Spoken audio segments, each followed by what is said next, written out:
Skip in Seattle, listening on KBCS. You're on the air with Congressman Khanna.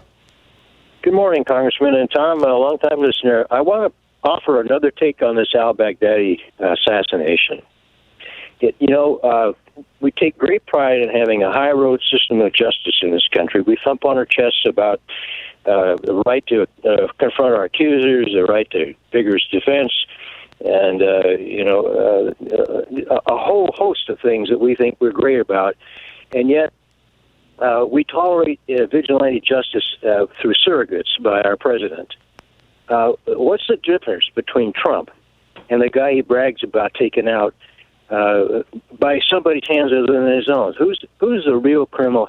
Who's the real bully? Who's the real whimpering dog in a tunnel? It's our own president. So your objection is to vigilante justice, Skip. Let's let the congressman respond. Well, Skip, I disagree with you with your respect. I mean, I think al-Baghdadi was a terrible, terrible terrorist who was the head of ISIS, who was responsible for presiding over rape and violence.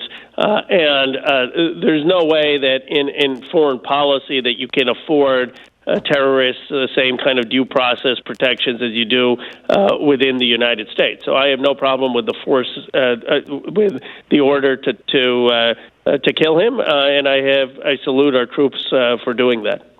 What about Congressman? I'm curious your thoughts on. We have 30 seconds to the break here. I'm curious your thoughts on Trump doing his. He died like a dog. He was, all that kind of stuff. Do you think that is just gratuitous and is the type of rhetoric that makes us more vulnerable? I mean, it's one thing to take out a terrorist leader. It's another thing to try to gloat over it, which then becomes a recruitment tool for these terrorists. And that's the sad thing. I mean, here you are. You've ordered an operation. The operation is successful. It takes out a terrorist. You could just be, precise about that.